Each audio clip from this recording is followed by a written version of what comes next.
When it comes to sounds, horror lays claim to a lot of famous ones. Isn't that Devon Graham? I don't think so.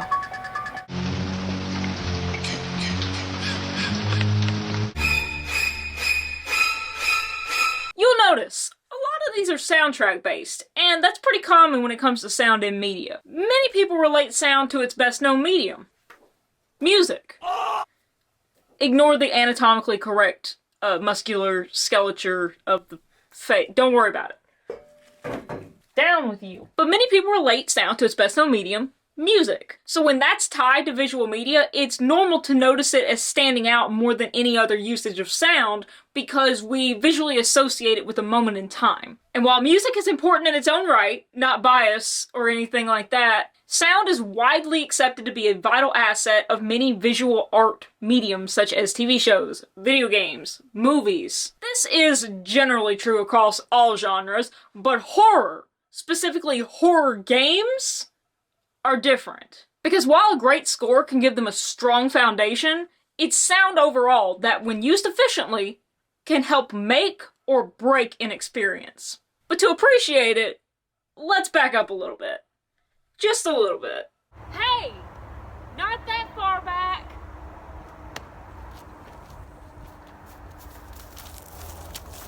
Many scary stories begin with some kind of ominous soundscape. It was a dark and stormy night. But let's be honest, a lot of scary stories also begin in silence, like this. But why is sound at the forefront of how all these stories start? When it comes to fear, sound is a tool like no other. Sound, being one of humans' 5 key physical senses, has played a massive role in keeping us alive. Whether that's for good or bad, I'll let you decide. Starting when we were ugly, hairy cave people, it was one of our key sensors for danger besides sight. Because at night, when sight failed you, you relied on sound. You didn't want to just go around be grabbing stuff in the dark. That's how you lose a hand to a T-Rexy room. You don't want that. You want to keep that hand. You got nuts and berries to gather. That's where sound comes in. Hearing something out of the ordinary at night activated this database of noises and information gathered during the day and experiences overall. It let our ancestors make judgment calls like, hey, that's a freaking puma over there. We need to get the hell out of here. Oh, it's just a wolf over that hill. It'll be fine. Oh, it's a squirrel. Whatever. Sometimes, relying on that sense was the only warning between living to see the sunrise and becoming someone's late-night protein snack pack, if you will. It's engraved into us, which is why, even to this day,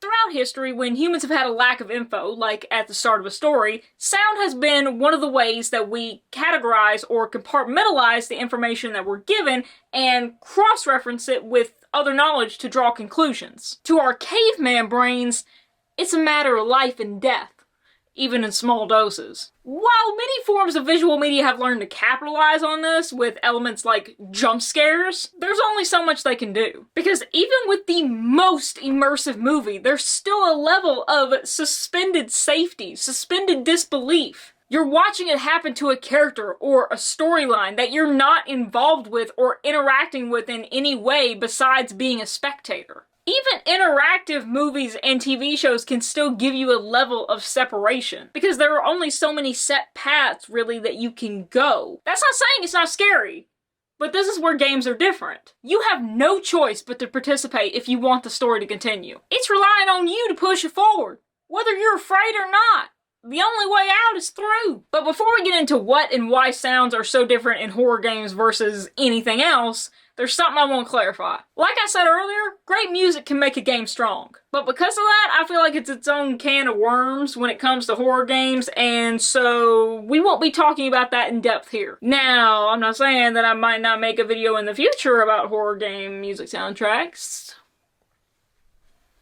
but it won't be this one. There are a lot of elements when it comes to making a scary game. Many are generally obvious in a pretty broad sense. Visuals, sound or the combination of the two. But I think it's the layers of niche sound and how they're utilized that set them apart as an often underestimated asset. It's a given that a main use of sound, whether soundtrack or not, in any genre of medium has to do with emotion. Horror games are no different, especially since in their case, emotions are a pretty vital portion, not only in directing, but having to capitalize on the right amounts of fight, flight, anxiety, and release. It has to be a balance to encourage those subconscious expectations and assumptions that then lead to conscious cognitive choices and decisions made by the player. And it all begins the second you're dropped into the game. The soundtrack, if it has one, has already set up some assumptions in your brain during the intro or the title screen, but it's actually starting the game which pushes that ball to start trundling down that hill.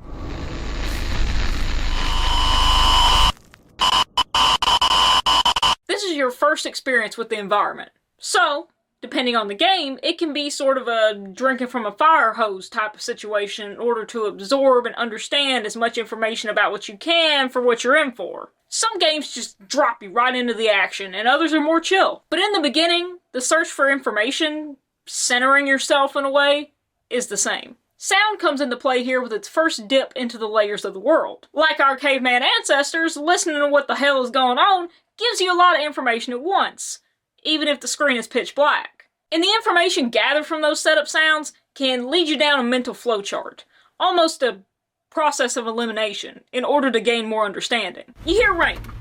Great. That means, well, rain. But is the sound close? Is it far? Is it loud? Is it soft? Are you inside or outside? And is that metal?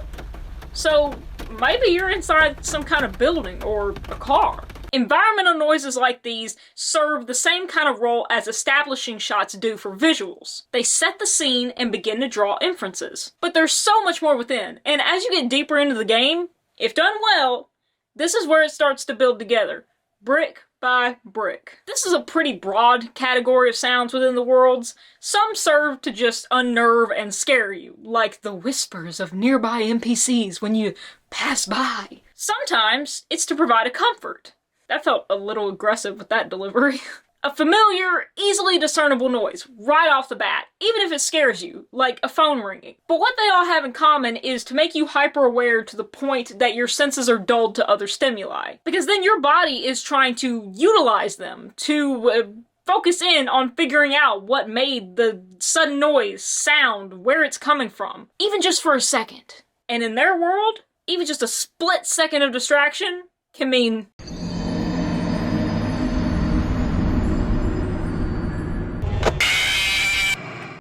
sounds that fade into the background. Related to residual noises, these can serve to either comfort or unnerve the listener, yet these are typically more consistent. You may even grow to the point where you don't notice them after a while, and that's on purpose. I'd say the most common example of this is probably just footsteps in games, the player's own footsteps, the character's footsteps. Other more game-specific examples include things like wolves howling in the distance, traffic, birds chirping. And you might be thinking, oh, whatever, yeah, background noise. No, listen, it's more important than you think it is. Even as unnerving as some of them may be, it establishes a sort of grounding point to refer back to, a kind of baseline, if you rather. This becomes key as a reference point in order to maximize the balance between comfort, horror, and terror. Even after a massive terrifying or horrifying event, if those residual sounds are still there, they can offer a sort of reset point in order for a player to get their bearings to carry on. And in conjunction, there are more accessory sounds which become part of the immersion that these help to build around. Like them, they just kind of become part of the backdrop. Or we just anticipate them to be there because it makes logical sense. An axe hitting wood, a door lock clicking, a sound when you put something away in your inventory. They too provide a grounding point because these are sounds and noises that are so common and often that you just end up expecting them to be there. But what about when they ain't? Horror of sound can be presence or absence of. Picture it as a floor in an old ruin. The stones underneath your feet are quite literally rock solid. They're steady. But then, one of them suddenly falls away into nothing. Just gone. It's startling to say the least. Terrifying at most. The same thing happens when a game suddenly stops a residual or worldly sound. Depending on how it's handled, the loss of those sounds can offer an immediate stark contrast to before, or add just a pinch of dread. Overall, it creates a sense of scaled unease because of the gap of information left in its wake. What happened to the noise? Or the thing making the noise? It's an indicator that something has changed. And combined with the player's heightened sense of anxiety, they're gonna know that most likely, it ain't for the better. With the floor, when you lose a stone, you might even ask, for good reason, where'd it go? Did you notice that's commonly one of the first questions asked when sounds vanish too? Where'd blank go? Where'd it go? But why where? Partially, it's because sound helps provide a sense of direction. When you take it away, there ain't nothing left to locate. Nothing to indicate where or how it's gone. Even bats know this. It deepens that gap of info and leaves us lost and disoriented, even in small doses.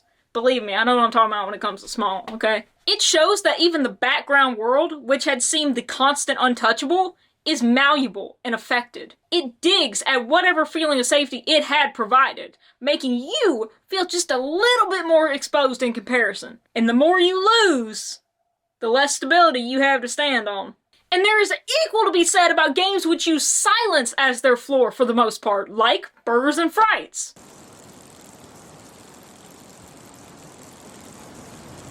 Where it's not like a rug that's snatched out from underneath you because it's not a loss when there wasn't nothing there to begin with. It's just a consistent lack, a blank slate baseline. It too can disorient, but it achieves the same uneasy, anxious result by working as an amplifier instead. Because the silence as a floor sets the bar as nothing. So in comparison, every other sound seems amplified.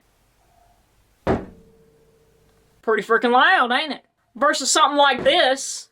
Sorry, I love you. Whether it's the sudden absence of or the addition of these sounds, they often just serve the purpose of being like jabs. A little like the whole by 1,000 cuts metaphor. Because it's not necessarily the moment they happen that lingers, but the feeling after. The lack of information, the uneasiness, the questions, basting you up with terror to prime you up like a rib for the horror. This is why, even though the big bad or various enemies of every game are going to come with their own set of sounds, horror games, when utilizing sound to its utmost potential, not only set the scene, give info, or warn about the enemy, they can lead you to think that the world might be your enemy. When talking about the actual sounds meant to scare you in the moment, not just continuously exist, there's obviously a plethora. By 1,000 cuts for a reason. And some of those sounds upon first listen give you just enough information to fill in the blanks. That sounds big. That sounds like it's got big teeth. Which is what I like to call terror light for the time being. But it is usually followed through with horror the first time you come face to face with the enemy or the event behind said noise. Then there are sounds that, even if they aren't totally discernible, can be explained away. For example, that's just a squeaky board in an old house. That ain't nothing. It doesn't necessarily mean it's an enemy. It's just there to keep you on your toes. Keeps your heart rate a little higher. Keeps you invested. So weird trying to jump in frame, but jump. Good thing I'm short. Is there a Chey video with a green screen where I'm not jumping around or falling on the ground? Probably not. I do go to the ground a lot. My car would agree. That's a bad joke. She's right out there. She can hear me. It's my car and I'll cry if I want to. Cry if I want to. Yeah. Bumble blocked me. It's past 10 p.m. We are officially to the point where Chey is going crazy. Others are more actionable cues. Sounds like dogs barking, potential enemy noises, meant to instill the terror of, what was that? The first time that you hear it. And then make your little ear cap mirrors perk up, because then there's usually a follow-through on the horror, not just a tease. Whether it's an actual enemy attacking or just an event taking place. There's a setup, a build-up, and a delivery, or at least an attempted one. And that's a tactic in and of itself, but we'll get to that in a second. It can be a sign of immediate danger or warning, giving the player enough time to scramble safely in another direction, where those noises certainly aren't. But it's too late! They've already imprinted in your mind as part of the info catalog of avoid at all costs or at your own peril of varying degrees. My own personal example is not a horror game, but my own personal example is the Falmer from Skyrim. I don't care where I'm at in a Dwemer Ruin, I don't care what quest I'm on, I don't care who I'm with. I hear, I'm getting the hell out of there. I'm gone, I'm sorry, you're gonna have to get your sword on your own time. It's gone to me, you're gone to me. I'm gone to me. Surprise noises, aka jump scares, are a moment of release. They can be useful, especially when there's a lot of pent-up anticipation previously, and you just want that good, sudden burst of tension and relief. Because, you know, you get someone too wound up for too long, it kind of spoils the meat. I mean, deer and stuff. And another part of this that I should mention are noises that are part of the environment, but are still kind of creepy to us. An easy example will be creepy footsteps whenever you enter a new place in a game. They may be odd and weird, but they're not outright worrisome. It's just a new thing to be categorized and discovered. Now, this category of sounds also benefits from the practice of absence or amplified presence that we talked about earlier. Partially, this is pretty obvious. If you hear an enemy, and you're expecting it, and then suddenly it stops, pretty spooky, right? I mean, you're probably a little bit relieved, probably a lot of relieved, but still pretty spooky. It's kind of like being in the forest when it goes silent. It just... Okay, wait. I do not think that many people do nature horror well. I don't. Very, very rare few get it, in my opinion. Growing up with folkcraft deep in the backwoods my whole life, when the woods go silent, you get the hell out of there. Do not keep going to investigate. Do not appreciate the quiet. The trees should not be quiet. The woods should not be silent. And games try to use this as a sudden, like, unnerving use of absence, like mentioned before, and it works, but it irks me in particular, because it's like, oh, it's just spooky because suddenly quiet, something appeared and scared off everything else. And that's horror, but it's not the full story. What's actually scary to me is that when that happens, something that people either don't or can't seem to be able to understand or translate is that it's not just the horror of it, it's the terror of that quiet. Because the woods suddenly going silent is your outright sign that you aren't welcome here. You aren't part of this place. And who said you ever were? You? Who gave you the right to determine that? Sorry, side ran over. But this does lead me to my next point, incongruent sounds. Or put simply, sounds being where they shouldn't be. Like it's nighttime, you're chilling in your house, it's very, very, very late, and all of a sudden you just hear a on your window. Or as we say down here, something tapping on your window. You don't want something tapping on your window down here. Actually, that's kind of the point, you don't want it anywhere. Moving on. Listen, what do I know? I'm just a simple country gal, but pretty sure the post office don't run that late. That's the use of amplified presence. Because your expectations are generally zero, you don't expect that thing to be part of that thing. Yet here it is. So you hear it all the more. Questions?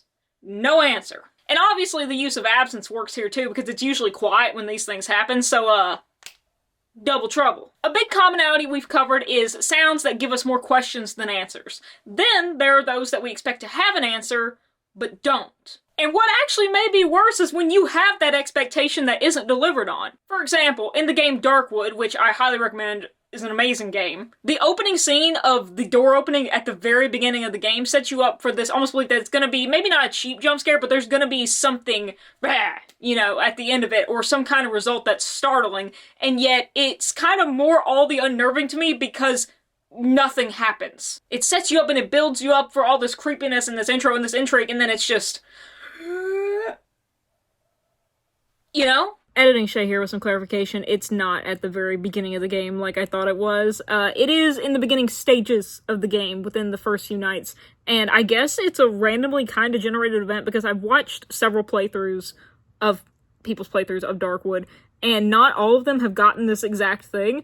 When I first noticed it was watching Markiplier's playthrough, because that's where I first discovered Darkwood. So that's where the idea first came to me, it's where I first noticed it, so that's what I was talking about specifically, and that's why you're about to see this clip. But I have watched some other playthroughs since then, And some people have gotten it. Some people just get the knocking on the walls or knocking on other doors, but not everyone gets the door opening. So I guess I'm talking about this specific Markiplier example, but apparently it has happened with other people too. And the point stands. The point stands overall. I just wanted to add some clarification and some context, okay? Oh, frick! Oh my fricking fricka! Frick me!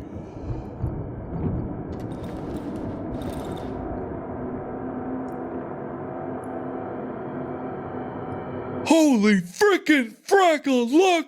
It's the build-up and anticipation, but then the lack of an obvious follow-through that can heighten and disarm. That's not to say that it doesn't become scary at all. Obviously, this is still used to unnerve and unsettle, like I just said, but the lack of an obvious follow-through, no immediate release, no JPEG jump scare, even if you're not really scared of that, there's no immediate tension release. So it's still working on your nerves, just in a different format. It's the, I thought I knew what was gonna happen. Turns out I don't. Now I don't have any information to categorize or to compartmentalize. I don't know where to go from here. And your reaction may not be that strong.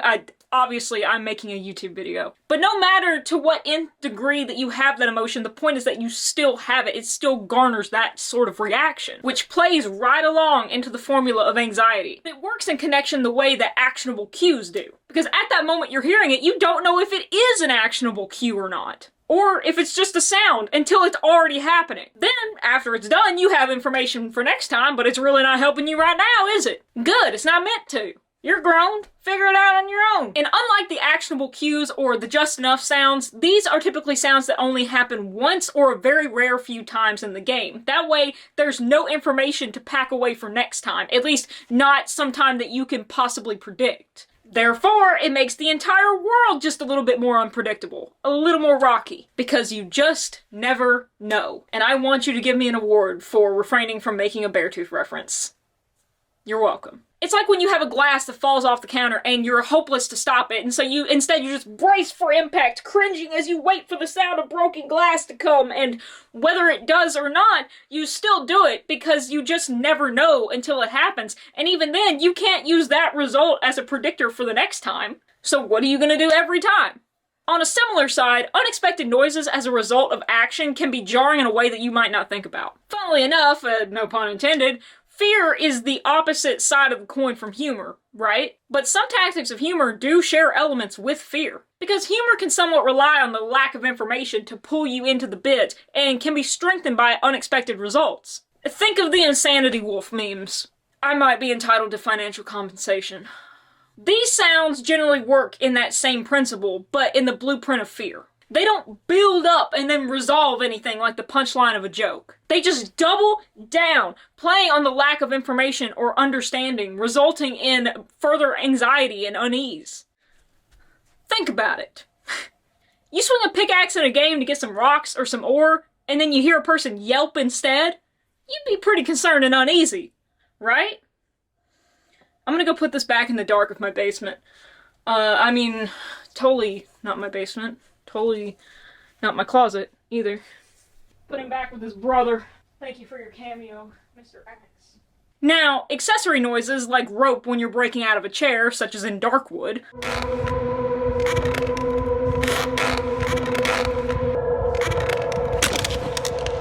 are noises, like many in this category, that we take for granted to be there. So much so that we might not notice when they're gone, because although we're not surprised that they're there, it's only logical, that makes sense, it isn't necessary enough to take away from the game with its absence. Going back to my Darkwood example, if that sound wasn't there when you break out of the chair, you probably wouldn't think anything of it. You're just like, oh, I broke out of the chair. It doesn't take anything away if it's not there to begin with, but the fact that it is there is just like, oh, yeah, this makes sense. This can depend on whether or not the sound was in the game to begin with and then stopped, or if it didn't exist at all. Of course, if the game didn't have rope-breaking sounds from the start, you're not going to be scared or unnerved or whatever whenever they're not there. But building off of earlier, if there is a sudden absence of them, you might get a little spooked. Or you might think, that's odd, seems like that sound should be there, even in the back of your mind. And honestly, that's where fear mostly works. In the back of here. However, the difference with these, and why they're accessories, they don't take away from the experience because their presence isn't a grounding point. It's more of a delighted extra. So their absence hinges more on, well, That's kind of weird. By delving you into a world, both literally and metaphorically, of unknowns where you're already expecting to be scared, you're set up for all these little pieces to converge into a perfect storm. When sound is utilized in all these ways, it manipulates the cognitive bias just a little bit, amplifying it, but all in all, doing some very heavy lifting when it comes to helping guide and elevate the experience, even if you don't realize it. In fact, the more you don't realize it, the better. I sense the disease in you. So what's the one thing all these sounds and noises have in common? It's you. Humans are the masters of scaring ourselves. Believe me, I just had to go to my basement to get a pickaxe. You think I didn't run up those stairs after I put that thing down because it's getting dark outside and it's late out? We're the masters of scaring ourselves. Funnily enough, as I was finishing the last few bits of the script, I was listening to some Markiplier just in background noise on my TV, and he literally said the same thing. He had an offhand comment where he was like, yeah, humans are the masters of scaring ourselves, and had a little talk about it, and I was like, oh my god. Yeah, I know it's a pretty commonly held thought, but the fact that he said it as I was working on this script, I was like, what a coincidence, right? But, I didn't write down what video it was. I had the great thought where I was like, I can't wait to use this for a clip in my video and be like, wow, look at that! And I forgot to write down the title because I'm an idiot! Anyway, humans are the masters of scaring ourselves. We just now have centuries of experience to help us imagine what could possibly be going bump in the dark, or be paranoid about that thing that we heard outside that we think may have been a human voice, and we're not sure, but we're sure as hell not gonna go out there and find out. Whenever something like that happens in real life to me, what I say to myself is, I'm not being in the first 5 minutes of Supernatural. I'm good. All these sounds that we've talked about do help make the experience and flesh it out. Sure, but it wouldn't be nothing without you. Like I said earlier, horror games are special because you have to go through them to get to the other side. You have to live the experience and all that it has to offer. And it becomes cyclical because the environment of the world and all its sounds influence your subconscious. Whether there's internal terror from lack of answers to questions that then just drive your fear and anxiety, or it's just flat out in your face horror with action, action, action, all of that data then informs your decision-making process, which in turn can affect which sounds come at you next, or how. Take yourself out of that equation and what makes it even cooler is that these worlds don't just exist in a vacuum. You bring in your own mix of real-life fears, dreams, memories, curiosities, anxieties, and that can't be replicated by anyone. There may be sounds that you and I both recognize as residual noises like wolves howling, but maybe you're terrified of wolves, which means that your playthrough is going to be vastly more different than mine. Now, everyone experiences things differently. Sure. But bringing out those strong core emotions and reactions and elevating the individual experience to a point of replicability is what great art does. It leaves a unique internal imprint on you that can last a lifetime, and that is so freaking cool! I know what you're thinking. Chey, why are you the way that you are? Don't a lot of video games do all this? What about visuals? First of all, a lot of spite, too much early internet exposure, and a little bit of genetics. Secondly, yes, but using sounds as a tool the way that horror games can specifically focus on because of their intended purpose does not mean that they're the only ones that can benefit. Like I said, humans are the masters of scaring themselves. That's why even a relatively relaxing and peaceful game can still use these sound principles that horror games focus on to scare the crap out of you, at least for a little while. Yes, I am talking about Minecraft and the mine and cave noises. With Minecraft, though, it's not only about the sound itself, either. It's about the timing of the sound, because creepy sounds are creepy at first, but then they become regular occurrences that can pop up and startle you even once you have all the information. By using their own version of the residual noises sort of strategy that horror games do, Minecraft shows how horror and sound have a special relationship that can easily span genres, yet stay true to its core. Lastly, sound is different to visuals. Wow, Chey, thank you for the most obvious statement, probably, of this video. Visuals can be a massive asset in horror games, but I think sound is scarier. Now, visuals do often use the same strategies as sound to be scary. Lack of information, being unrecognizable, subverting expectations, etc. Where they differ is that sound has the upper hand on the lack of information aspect, which can be a vitally important tool in garnering terror to propel internal decisions and maximize horror. With most visuals, you get that immediate scare or that immediate disgust, and you can create terror for next time. Some things are just scary to look at.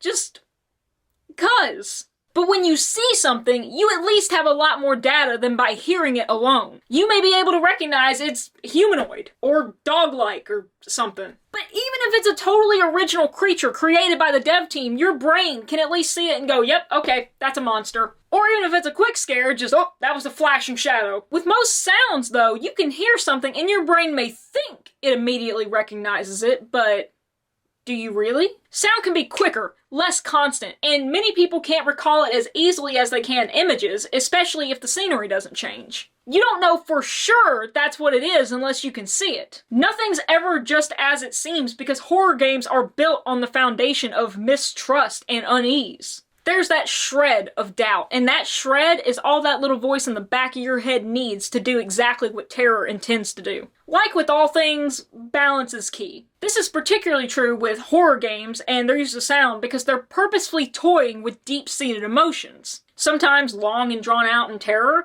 and other times stoutly concentrated in just outright horror. To get to those levels, it can be effective to establish a relatively comparable baseline of peaceful, or at least known, sounds. A reset environment. If you have sounds that lead to too much of one and then the others fall flat, you're either going to get bored or it's going to be overkill on the scary. And there has to be a kind of variety. Most of the time, a lot of horror or scary elements can only work a few times before the novelty wears off. But the hollow point of terror is dread. The shock may go away, but the terror remains because you're now aware of things, but you don't understand or know things for certain. At least, not most things. The baseline of ease, though, helps you carry on despite it, at least until the new horrors arrive, fresh and ready to feast on that fermented fear. And the cycle continues anew, based on how you carry yourself forward with choices influenced by such elements. Each game's balance of all these things will be tailored to suit its own purpose, but in any case, all these little pieces come together to create a massive experience in and of themselves,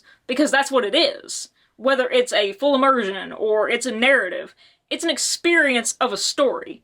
And that story wouldn't be the same without sound. Whereas visuals can bring out the idea, the sound makes it alive. Yeah! Or not.